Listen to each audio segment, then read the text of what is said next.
Think of all these walls of hers. Little cherub fighting sleep, sneaks from bed while all's asleep. Watches ships go sailing by, across the rooftops in the night, looking out of Swansea Bay. Dreams of where he'll sail one day. Die-da-die-da-da-da-die, number 5 Cwmdonkin Drive. Secret places hide and seek, through Cwmdonkin Park he sneaks, out to play in Warmley's gang, skipping, laughing as they ran. Here are things which make me smile, memories of days gone by, faithfully restored to be same as in 1914. Noswaith dda, good evening everybody, and welcome to Dylan Thomas's birthplace. We're here in the front parlour on his, what would have been his 110th birthday, and we're here this evening to celebrate. We've got some conversation coming up later on with Bonnie Hawkins, who has illustrated Undermilt Wood. She's going to be sharing her journey with us and some of her illustrations. But before that, we've got a very special treat with the wonderful poet Sarah Persson. Welcome, Sarah. Very recently we had a visit here from the Llantrwit Major Writing Circle. We came and learned all about Dylan Thomas's life and his writing, and one of the things that I was kind of most struck by was the idea of him being afraid of the back garden. And we sat in the study and my children and I had a little packed lunch, and I thought about all the stories that we'd learned that Dylan had been told. And it made me think, oh, well, maybe that was why he was scared of the garden. So that kind of helped me to start writing this poem. Study. A drum, Macbeth doth come to this cold Swansea summer. When as a child I sat with father in the study, down to the coal black sea we walked, mixing stories into mists which wake when I sleep. A drum, Macbeth doth come to this bedroom. I dream of cats scratching red brick in the thick lip of night. I think of the garden with its staring black windows on all sides, where kings are murdered in the darkness behind their window eyes. And there's poison filling his ear. I smell the poison in the night grass by the back door, and it's on the curtains on the kitchen window. Outside, the morning dew is coming, the cold blood of kings stinging my bare feet. In my head are daggers and Dickens. I try to sleep, but someone is missing in the workhouse, and grey graveyards all live in this fog, and I'm locked out.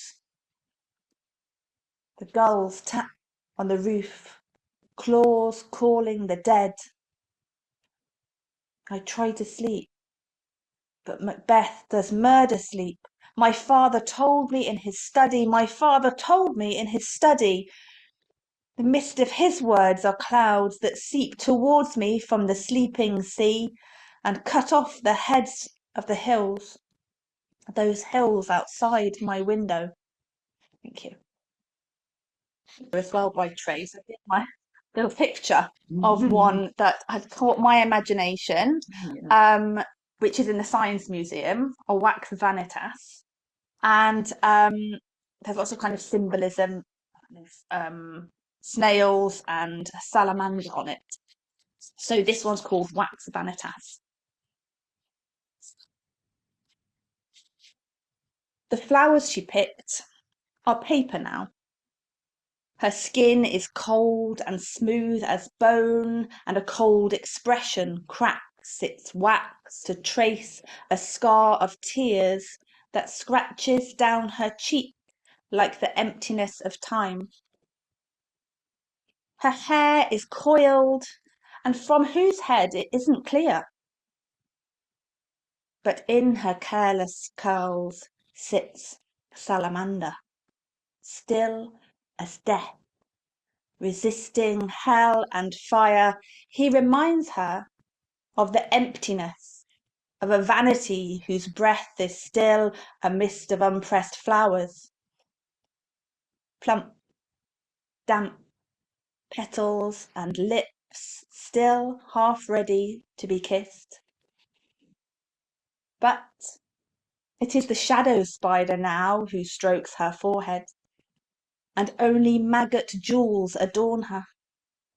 Those snakes coil like bracelets into sounds and visions, calling for her to see all those pretty things, tempting her to pluck at apples. Imagine the cold crunch of skin between your teeth, crisp as a snail's shell cracking beneath your foot.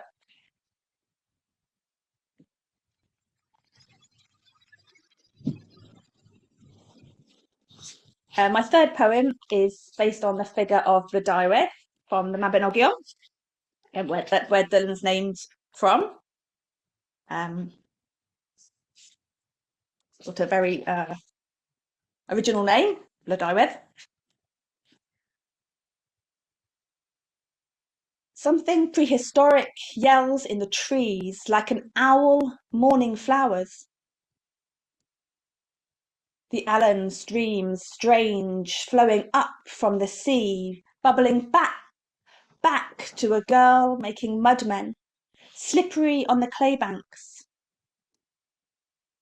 She dreams in flowers, oak, broom, bundles of nettles, meadowsweet, white daisies and bluebells. A jealous boy throws rocks. Miss me, now you gotta kiss me. The stream swallows the shock of them, closes around the wound so quickly she wonders if it was just a trick of the light, as if the story never happened at all. Although the wall builds beneath the surface. She adjusts the water, pushes out posies on rafts of bark, smooths herself with sunlight. The rock in her heart and an owl screeching, smooths herself with sunlight.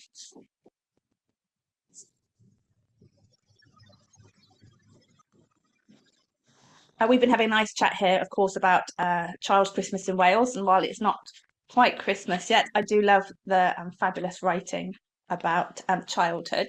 So the next poem is about my children's childhood, which I do my best with, but this sounds a bit of a near miss here. So the first part set in Sweden, their dad and grandpa's Swedish, so we go there and have adventures.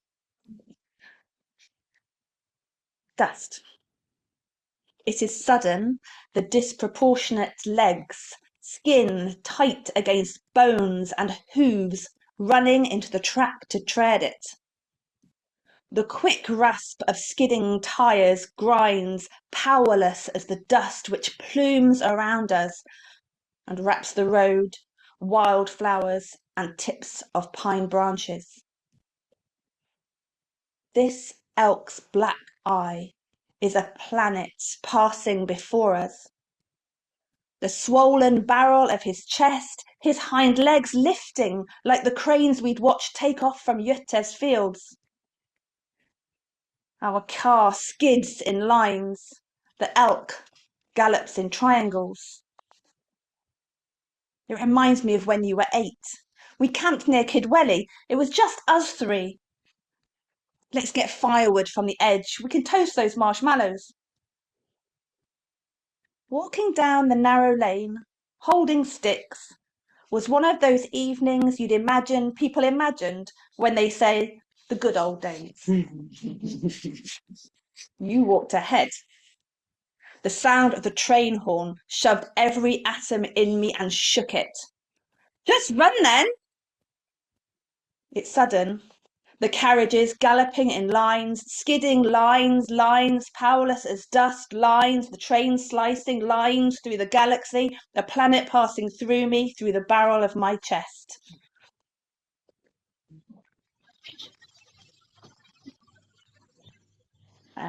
Slightly less dramatic, this one. We just went looking for mushrooms. But obviously, like lots of parents, it's all about screens, isn't it? Moment, screen. So it was really good because there was a power cut, and so they didn't have any screens, which was rather fabulous. Scrooge's gold, which means forest gold. The storming summer sky is orange, while lilac thunder shudders through the forest. We leg it home, sticks crackling beneath feet. A wicker basket of damp chanterelles shake in your hand. The kids kick off their wet shoes at the door and vanish to their rooms. You cover the kitchen table with yesterday's Aftonbladet. Pour the chanterelles on it. They tumble out like plump amber, bending the inside air to earth. You push them into a mound, broad hands gentle against flesh. When lightning smashed through the room, wildcats scratch the sky in crisp white lines, in long striped rips. The lightning whips, the lightning tears the sky in two. And I watch you as you rummage for candles in the top drawer. Light them, elegant and long, above the dirt and newspaper and everything. The humming house stops with the lights, brings the children back to us. Peaceful in amongst candles we sit, 3 generations poised with paintbrushes and penknives, flicking the dirt from the chanterelles' soft gills. With soft fingers we hold each one, the very tip of the stalks. Lament the greed of the wild boar who'd gorged at our usual patch by the clearing where we'd got the Christmas tree last year. Moss and dirt flake away like the frenzied weight of most days. Thank you. My last poem is not about childhood and not about Dylan Thomas, but I love the sounds of his poems, and I wanted to try and think about how I was using sounds with mine. This is about the merry maidens in Cornwall, like a stone circle. Moon merging women. Moon merging women dancing on grass. 19 of us reigning, strumming on quartz. We arch and stretch the course of the sky, its false paths in loops, lost, riding the dusk. The discs of our fists howl like the dead on the curve of the hills.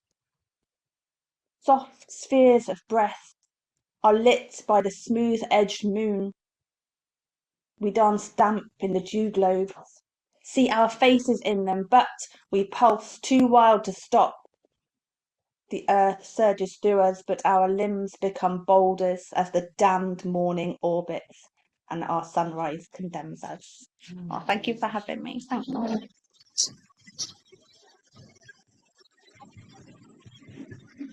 What a fitting way to begin the evening, with such evocative and lyrical poetry, and here in the parlour where Dylan and DJ may well have shared poetry. And that, wow, well done. Sarah Persson, everybody.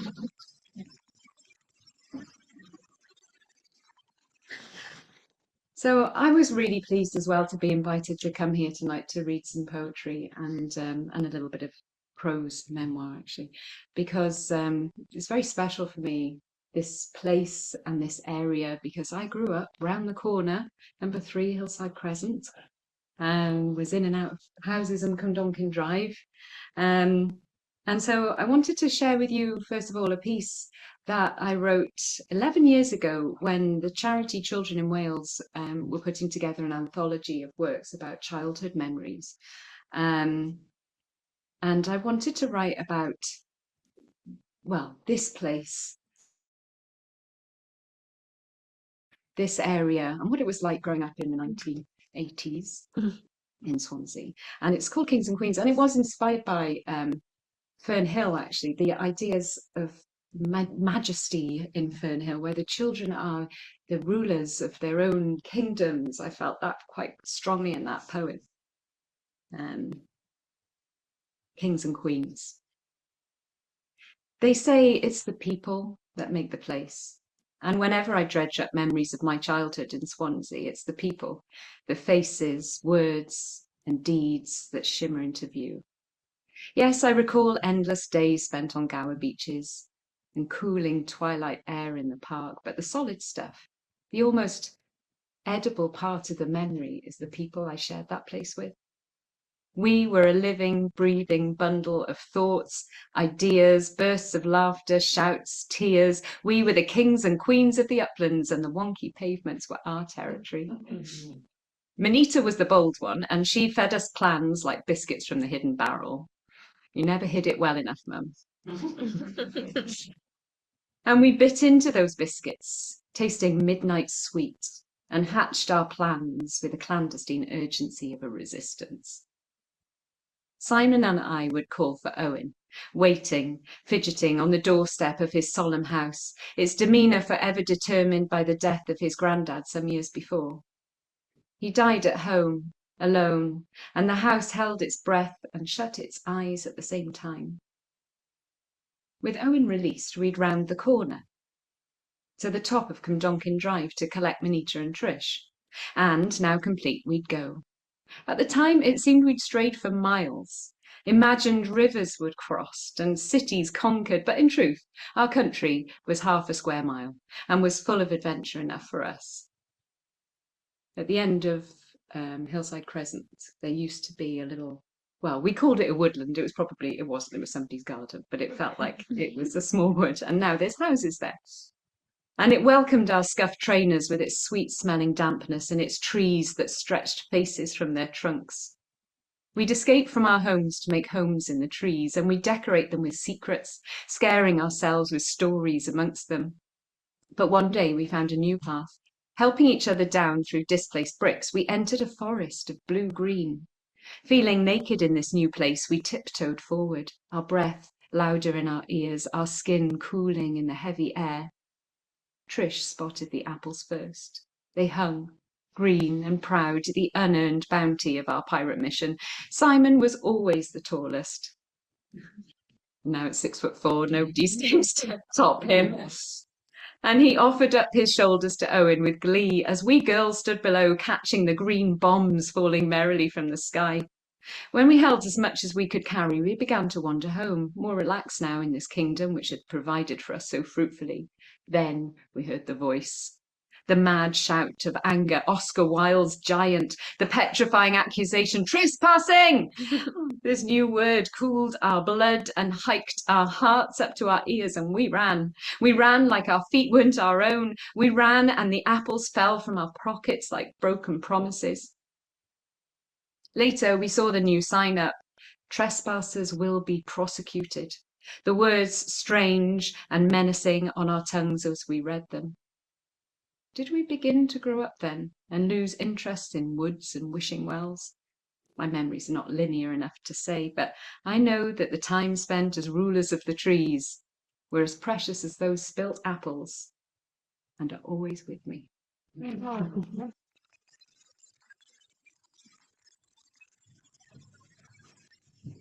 I'd like to share a poem from a piece that I'm working on, or have literally just finished. Actually, it's a verse drama as it's written in character, and this is the first poem of a character called Irene. Perhaps I should have paid for the other package. The one where someone else packs and unpacks and wraps and unwraps and takes the crap out of each bland box and saves me the bother. and the grief. I plug the radio in first, blast Nation from the hallway like 90s hits can somehow bury the shit job of unpacking half a life on my own. Time goes murky. And I switch it off after another round of news that I almost know by heart, and there's no sound from upstairs. The girls are lying on bare beds, heads in phones, headphones in. We didn't know where to begin, they plead. So what, you just didn't? I don't know whose guilt weighs heaviest.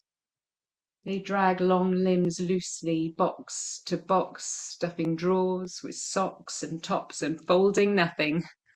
I can't stand the sighing. It makes me want to punch something, but my fist's in my mouth, so I shout, at least. At least we're on a good street. At least you got a room each. You're here, I'm here, we're okay at least, and they're babies again. Soft, close, touching, and the tops of their heads smell the same. When we're unpacked, we order a takeaway. More boxes. My life is cuboid. I'm edges and sides and not fully in control of my lid. Our first night alone in our rooms of our new home sucks me into a strange sleep, and I want to. I will myself to. I still can't dream about him. The sun comes in the morning, rude and blatant in our backyard. It smears beams on cracked paving and weeds reach to meet it. Daisy's made a sunbed before I'm even dressed, stretched across 2 crates and a kitchen chair in her underwear. And instinct pulls my gaze to the neighbours' windows. Who's watching my girl? Where are the creeps and the perverts? How can I shelter her without causing a shadow? But her guileless body rests, feet flopped out to the side, free of posing and posturing, basking in our sun-filled suburban backyard. Penny showers for hours, more concerned by fuzz, and when she appears, it's in beach gear for Barbie, cropped, tight, matching, and I catch myself frowning, not quite quickly enough to turn it into a squint at the sun. What? It's abrasive, but I've been here too many times to rise, and I'm planning my answer when she turns to her sister, and they're lost in a squabble for space on the crate, so I'm saved. I drink my coffee on the step of the kitchen door. Knees up, elbows in, and I'm small. It's easier to find peace when you're small. All I have to do today is, all I have to do, all I have to, all I have. This is all I have, and I can't contemplate the next step, so I'll sit on this one. Drink my coffee and try not to think how I'll fight the wolves when they come. Thank you.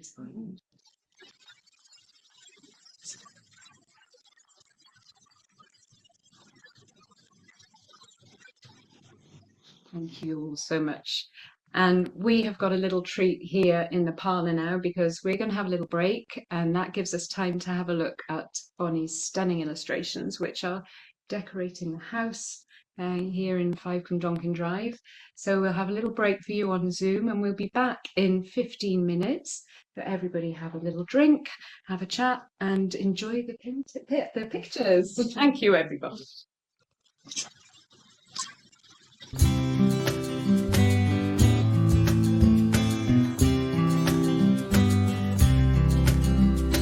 Walk into this house of words.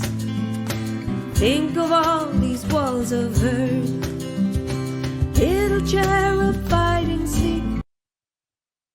Welcome back, everybody, and a very special welcome to Bonnie Hawkins.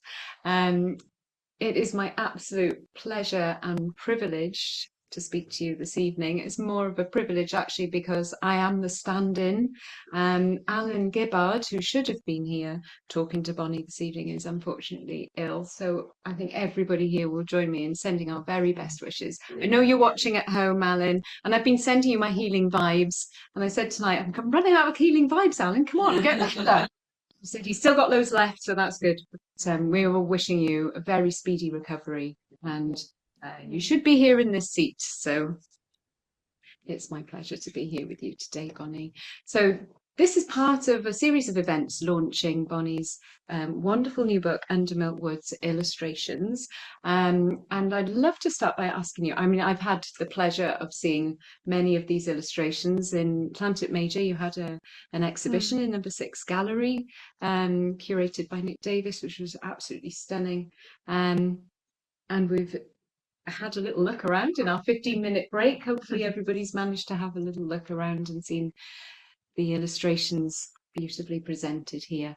I'd like to start by asking you, I know that this was not a 5-minute job and that you started 20 years ago, is that 30 years ago. 30 years ago. That's really frightening, that is. I'm 30 trying not to think years about ago. that. So could you Yes. tell us a little bit about the genesis of Right. I was introduced to Under Milkwood and Dylan Thomas by an English boyfriend who said to me, "You're Welsh and you don't know Dylan Thomas. This is a rightly so. disgrace." Yeah. I know, it's absolutely disgrace. But they weren't teaching it in school when I was that age, unfortunately. And he said to me, "This, you cannot be Welsh. You can call yourself Welsh without knowing Dylan Thomas." So he went and got me the cassettes of Richard Burton's recording. It was that long ago. It was cassettes, a boxed set of cassettes, and he said, "Here, listen to this." And I when you hear Under Milkwood for the first time, it's difficult to actually understand what you're listening to. When I first heard it, I thought to myself, "What the hell is that?" I had no idea what he was going on about. But Richard Burton's voice is so fantastic that the moment I finished the very last cassette, I turned it on again straight away, instantly. And I listened to it from start to finish. And it was the second listening of Richard Burton that everything fell into place. And I suddenly thought to myself, I am related to every single person he is talking about in this. He calls it, in his mind, it was the play about the village of the mad. But I thought, no, I know all of these people. And I should tell you now, I'm from a huge family. I'm one of 10 children, but my mother was one of 8 children. So when I first heard it, rather than thinking of my brothers and sisters, I was thinking of all my aunties and uncles who were very strange people. And honestly, they are definitely here. And it's definitely our family where everybody was always talking all at once, all at the same time about different subjects. And so it just sunk in. It sunk in my early 20s. And I thought to myself, one day I'm going to have to draw this. But, life gets in the way. I later married the English boyfriend and had to earn a living. And then I had my daughter, and the thought of one day drawing these characters really got pushed to the back of my mind. But although it was pushed to the back of my mind, it was never completely gone, because I actually still have my copy of Under Milkwood, which I was given in my 20s. I carry it round with me. It is very, very falling apart now and dog-eared, and there's lots of writing in it, whereas over the years I've underlined certain passages. I thought, I've got to get that down, I've got to do that one day. But you never did, because life gets in the way. We all start earning livings and having children and paying the mortgages and doing stupid things like that. Which you have to get to be as old as I am when you realise they are actually all stupid things. So that was the genesis of it. But I didn't actually start to work on it until COVID. And if COVID hadn't come along, I might never have done this project. because I moved back to Wales. I had to move to England because of work. And then I moved back to Wales about 3 months before COVID started. And I had not been an illustrator for very long. My life has been in fine art and producing paintings for galleries and exhibitions and things like that. But Joanne Harris saw some of my drawings and she insisted that I illustrate her books for her.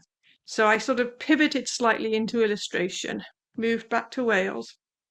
And when COVID came along, about 3 years worth of illustration projects were all cancelled because nobody was producing any books because nobody could work. We were all locked into our houses.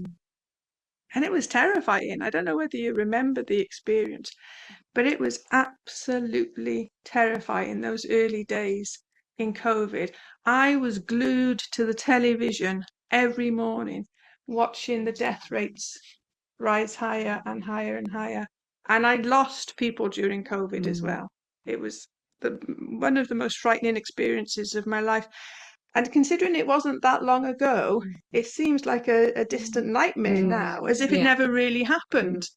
But, you know, it did happen. And after a few months of being glued to the television and spiraling into depression, which I think we all did, I thought, I've got to stop this. We can't live our lives like this. We can't live our lives in fear. And nobody knows how many days we actually have. But every day is a gift. And I was never going to learn French and I was never going to get fit. And I certainly wasn't going to make sourdough. So I thought, what am I going to do with this gift of time? You know, we were like being in prison, but I thought rather than seeing it as a negative, I'm going to see it as a positive and think to myself, this is a gift of time that I've been given. Because my daughter had grown up, you know, all of my other work was taken away. I have to consider this a gift. So I thought with my gift of time, I am going to do something that I've always dreamed about doing, which was to illustrate the wood. And honestly, if COVID hadn't come along, I would never have done it. So I sat down and started to draw it. And one of the reasons I decided to use pencils was because I wanted to do something that was accessible to people as well. I'm trying to encourage people to take up drawing because it's so good for our mental health. Paint, paintbrushes, canvas, they cost a fortune. You need to take out another mortgage these days if you want to practice oil painting. But I thought I'd do something with pencil because we've all got pencils in the top of our kitchen drawers. And hopefully people will see the drawings and think to themselves, I'll have a go at that. So that's why it's a very basic, simple medium. Because as I say, I'm trying to encourage people to take up drawing. And I was thinking in lockdown, everybody's bound to have a pencil, aren't they? Everybody's bound to have a pencil. I'll take you back to that huge family of yours. When it came to actually illustrating, drawing the characters, the cast of Under Milk Wood, did you draw inspiration from real people? Oh, that is a really good question because the model for Mrs. Willy-Nilly is my sister Anne, and Anne is an incredible gossip. No, seriously, she won't mind me saying this. She knows she's the model. She does, yes, she does. She hated being the model, but she loves coming to the exhibitions and standing next to her work, and stands next to it like this. In fact, she came in today and she introduced herself as Mrs. Willy-Nilly. But the thing is, if Anne was here, none of you would get out of this room without her knowing your life story. So she was the perfect Mrs. Willy-Nilly. But not all of them. I mean, I haven't used every single member of my family. In fact, I didn't actually tell my family that I was working on this project until I was about 7 or 8 drawings in. Because I didn't want to share it with them because, I mean, it sounds ridiculous when you say to people, I'm going to illustrate Under Milk Wood, because it's such a huge, complex text. You know, it's like saying, I'm going to suddenly take up mountain climbing. You know, it's a silly thing to say. So I wanted to do a big body of the work before I even showed them. And so I finished about 7 of them. And the last one I did was Captain Cat, which was one of the more complicated ones. And I thought, I've got to introduce them now. I want to get them involved. So my brother-in-law, who is a local Swansea boy, brilliant, brilliant man, best man in Swansea, Stephen, hi. I said to Stephen, here, hold this blanket like this and pull a surprised face. Look surprised, which he did. And he was lovely. I think I might have it here to show you. You can bear with me a moment. I'll try and find it. And then did you take a photo of him, or I took a from the photo. actual... I took a photo. Here he is. Holding a Oh yes, surprised. with a surprised face. And I knew I could say to Stephen, do this. And he wouldn't ask me any questions because he's like that. You know, he's the kind of person where you say, Steve, and he just says yes straight away. So yes, of course. I said, Steve, just look surprised and do this with your hands. And he said, okay. And he had no idea what I was going to do. And I didn't tell him, which was, really awful, I suppose, in some senses. I didn't tell him. So I finished him, and he is Mr. Utah Watkins, counting his sheep at night. Yeah. And I was going to use this as an introduction to the rest of the family, by way of getting them involved. So I invited them all to Sunday lunch, and it was a lovely summer's day, and it was kind of like a buffet style Sunday lunch. And I must admit, now I'm going to tell you the truth, I cooked every single person's favourite dessert. So I got them into the house, I fed them all, I stuffed them all with dessert, and then I said, just come into the other room and let me show you what I've been doing. So they came in, and there were the 7 drawings that I'd already finished with Stephen. He had never seen it before, with Stephen as Mr. Utah Watkins. And I said, I've fed you all now, and we've all had a bit of a laugh. Now it's time you changed into your pajamas and various other pieces of clothing and started to pose for me. And, stand like this, go like that, do this. And that's what they did. They had to, I bribed them with food. But seriously, give them cake and they'll do anything. Oh, most of us would. It's not all your family. No, it's not all of my family. Faces. That's true, yes. There is some well-known. Actually, that was an accident. That was really an accident, because when I spoke to a few people about what I was doing, they said, well, you have to draw famous people. You have to draw famous Welsh people. Nobody will ever look at your drawings unless it's famous people. And I said, I don't want to draw famous people, because Dylan wasn't writing about famous people. No. He was writing about ordinary people with ordinary faces. And it's really important to me that people see themselves rather than icons or celebrities or things like that. So I was dead against the idea. But as it happened, when I was tweeting about it one day, Michael Sheen or his assistant, I will never know, saw the illustration of Captain Cat, and they retweeted it, and they were absolutely lovely. Once Michael Sheen retweeted it, I'll show you the drawing of Michael Sheen now. Stunning. It sort of took off in terms of social media. Right. Because of his one single retweet. And it was actually really important, because I never had the money to publish the book in the first place. I never imagined it was going to be a book. I thought it was going to be an exhibition rather than a book. But when Michael Sheen started to tweet about it, then people started to say to me, you've got to publish a book.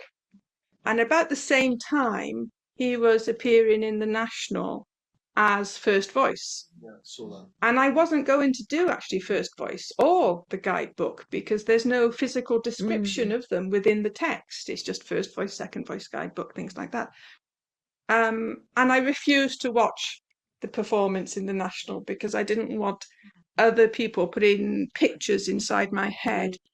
But he came up for a few moments on social media. Again, I think it was Facebook or something like that, doing just the first lines. And I don't know whether you saw it, but he did it so brilliantly, as if he's thinking to begin at the beginning.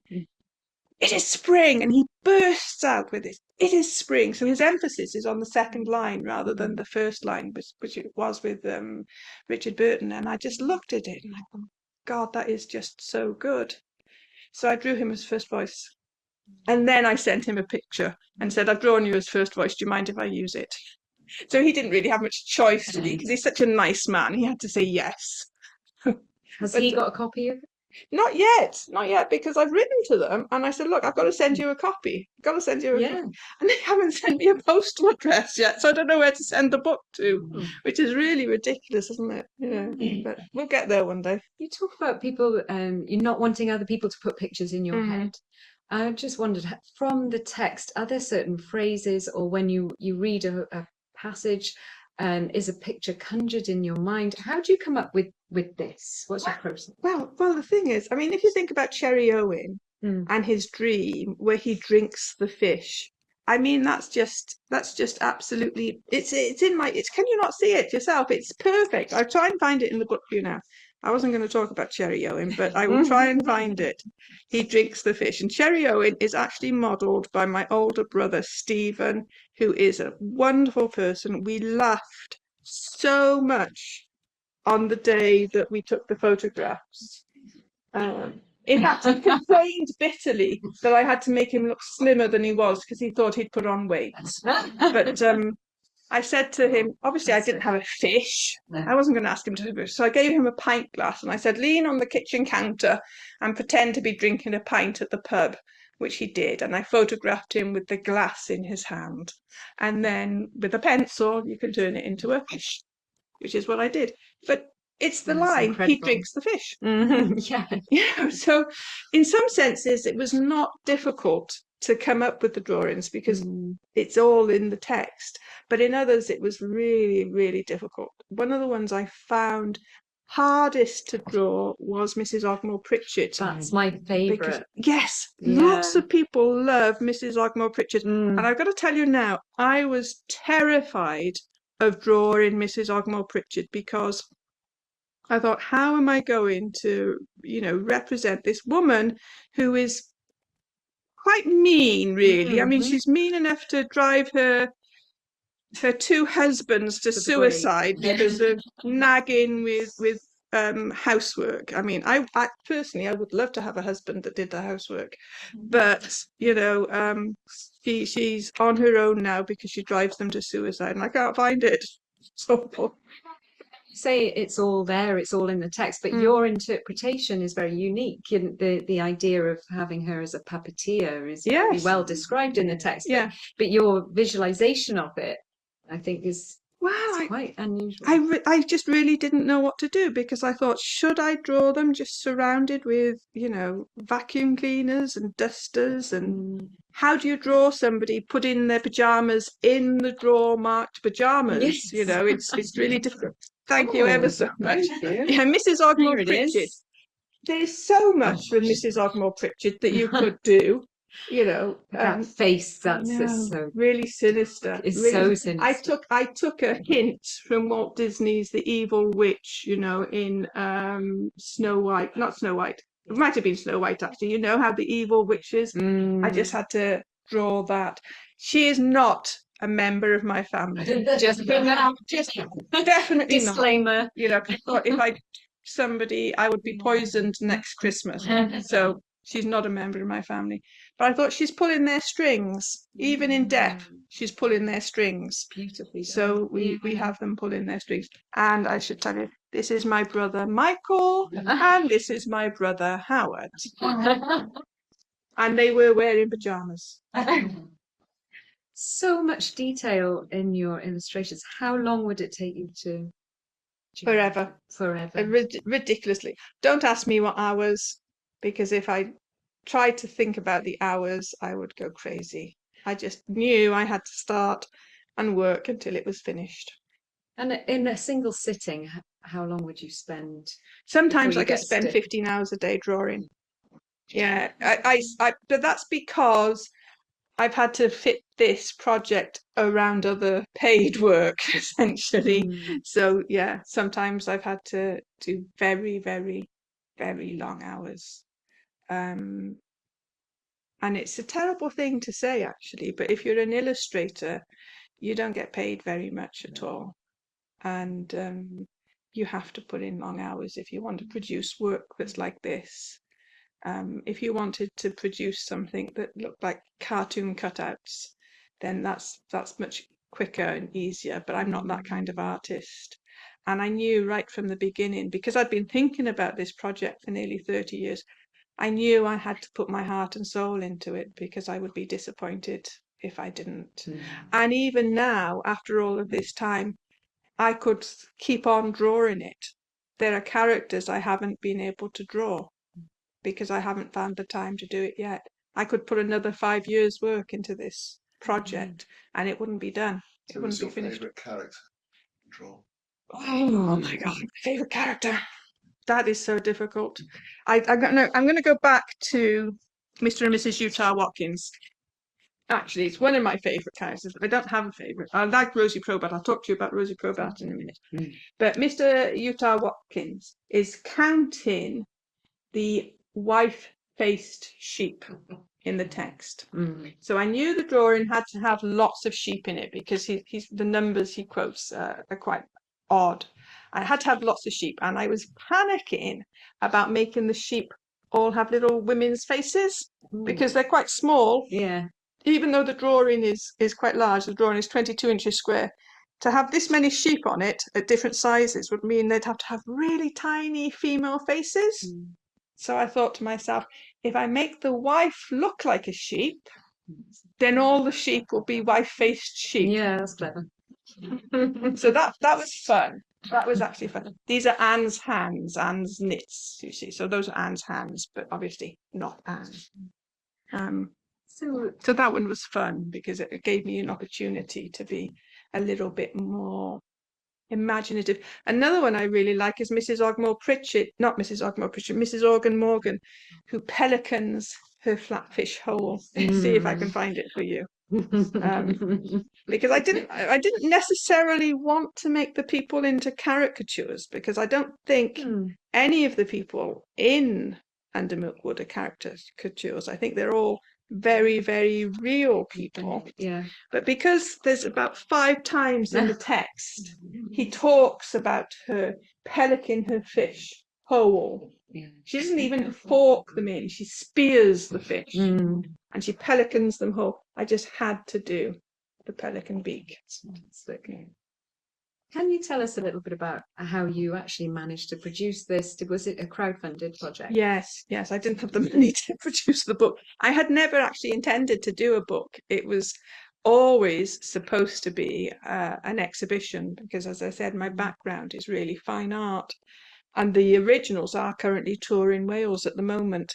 So my vision was to have these 25 drawings in a line in a gallery. But it was only when I was started to talk about it on social media, people said, you have got to do a book.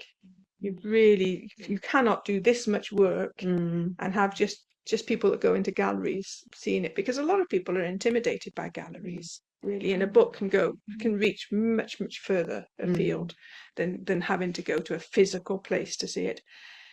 But I didn't have the money, so I used Kickstarter, which is a crowdfunding platform, to produce the book. And fortunately, we managed to raise enough money. It is limited edition because it wasn't an endless amount of money. And as part of the Kickstarter campaign, we had to do things like greeting cards and calendars and things like that. So those people actually couldn't afford to pledge for a book could support the project by pledging for a greeting card or a calendar or something like that. And it's really spiraled from there. Actually, I never expected any of this to happen. I genuinely thought if we crowdfunded the book, I was going to have like 1,000 books in my garage for the next 20 years. That's not happening, obviously, but that's what I thought was going to happen. Do you think you'll do another print run? People are already asking me to do another print run because it's been picked up by Waterstones. And obviously they don't, I mean, they love the fact that this book is signed limited edition, but they want volume. Yeah. You know, if I want, they're talking about printing in all the bookshops. At the moment, it's only in Waterstones in Swansea and Waterstones in Abergavenny. But if they put it in all of the Waterstones, they would want a second edition because they just need that kind of volume. And at the moment, people can buy it. I know we've got copies in Bardic Books in Llantrip Major, and on your website. Yes, you can get it on my website. And if you're here in Swansea, you can also get it from the Waterstones here, and also cover to cover in the independent bookshop in the Mumbles has picked it up. But more and more bookshops are coming together all the time, which is surprising, but it's also amazing because, you know, I get to talk to people. I say, take up drawing, it's really good for you. You don't do it for 15 hours a day, but take up drawing, it's really, really good for you. So what's next for you, Bonnie? A rest. A rest. Why? Exactly, why? No, seriously, I can't tell you. Oh, classified. No, it's tell people it might never happen, and then I'd be really disappointed. You know, it's a bit like any project. It's like the end of Milkwood. I want to get a body of work together before I start sharing it with people. Because I don't want to let people down. I don't want to let myself down. So I have to do it first. But definitely going to have a rest first. Advocate for a rest. Yeah. Would anybody like to ask Bonnie a question from the floor? Presumably 70 years is copyright, so it's just out of copyright. It is You just didn't out of get the copyright. estate's approval or anything like that. No, I didn't need to get any. I I'm did 23 actually already. write to the agents that manage his estate and say, can I, because I wanted to double check. And some of the later editions are actually still in copyright. Some of the ones that have been tweaked Yes, that's very but I'm using the text that was printed in 1954, which was printed shortly after he died. So that one is now out of copyright. Yeah. How much is your book? Pardon? Ooh, £30. The book is £30. Yeah. Sell it in America. Lots of people have said that to me, and to be perfectly honest, I don't know how to do that, because don't forget, this is the first book I've ever published, and I don't have any contacts in America. Talk to you afterwards. There we go. That would be lovely, but I will take any advice that anybody can give me when it comes to that, because I'm a complete beginner in all of this. I really am, and I am surprised as anybody of the reaction that people are having to these drawings. I think it's because they can see an awful lot of humanity. I see humanity in Dylan's text. I think he is writing about all people at all time. I mean, this is Mr. Pugh, who is dreaming about murdering a relative. Now, hands up, dreamed about murdering a relative. And you're all laughing because you all have dreamed about murdering a relative, whether you admit it or not. You know, and people are seeing the humanity in his writing, and that's great. That's wonderful. But it's also surprising because I wasn't expecting it.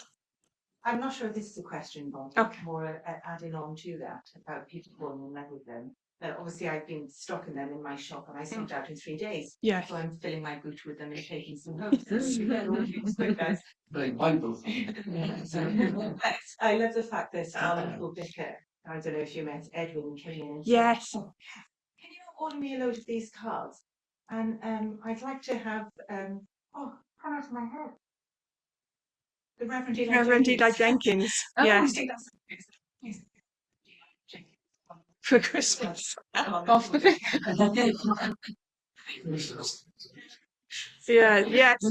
I'm using. Pardon? Well, the thing is, because I was imagining it as an exhibition, all the main drawings are square. And if I had known this at the time that I was going to produce a book, I would never have drawn them square, because producing a square book is really awful. I've gone grey. Look, I've gone grey trying to produce a square book. Because apparently square books don't like being fitted into binding machines. I should have made it rectangle. So next time I'll do a rectangle. But Done illustrated versions of the book. no, I can't think of. no. I think in America, I mean, he's huge in America, actually. Yes, he is, and it's a shame that he's not huge here, because I didn't do him in school, and I know so many people that didn't do He him in went school. through a period of being another disreputable figure. I mean, his Yes, I know. reputation is rounded. Yes, but the thing is, because somebody at the Hay Festival, the Hay Literature Festival here in Wales, saw the illustrations, they invited me to exhibit in Hay this year. So we had a mini exhibition in the Hay Literature Festival, and people were coming up to me and saying, "Who's Dylan Thomas then?" And one person even wrote to me after the Literature Festival saying, "I think you're so kind in helping this unknown artist, unknown writer, be recognised by illustrating his work." He's one of the top writers of the 20th century. Yes, I know, one of the top writers of the 20th century. And yet, you know, people are saying to me, "Oh, what's this all about then? You know, what's the story?" His poems are some of the best. It's popular at funerals. They're not just gentlemen. Well, if we have evoked the spirit of Dylan Thomas here tonight on his 110th birthday in his parlour, then I think he would be quite shocked at that, Yes. but quite delighted by these wonderful characters and the work that I'm going to show you one more picture. Sorry, I'm going to interrupt you now because I know you wanted to come to an end, but I'm going to show you one more picture because I had to do this. It was my gut told me that I had to do this if I can find it. And just bear with me while I look. I can't remember what page it's on. Has anybody got No Good Boyo? Here he is, No Good Boyo. Dylan himself. Yeah. Yep. Dylan Thomas himself as No Good Boyo. The perfect one. Because I just thought he would love That's to He be. could be a good boy. He had to be No Good Boyo, didn't he? Him. Yeah. He didn't want to be a No Good Boy. He got up to no good in the wash house. You know. So that we can buy the book, we can see the exhibition. When does your exhibition finish? Travelling? The exhibition has just finished in the Mid Wales Arts Centre. It came down last week. It's actually going over to Bath, the Bath and County Club, for November, and then it's going up to Mimo in Machynlleth in spring of 2025.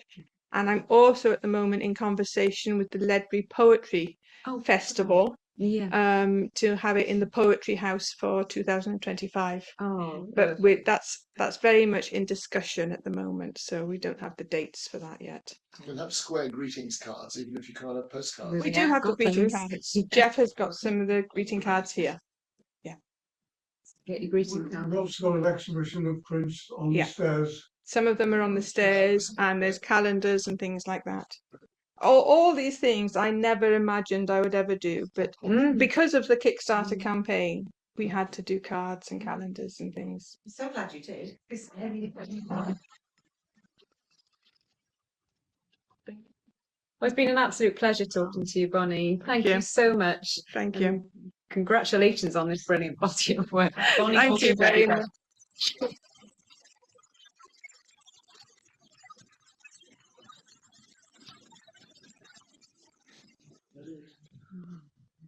Welcome, very own.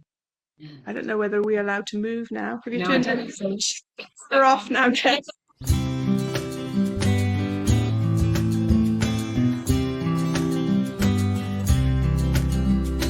Walk into this house of words.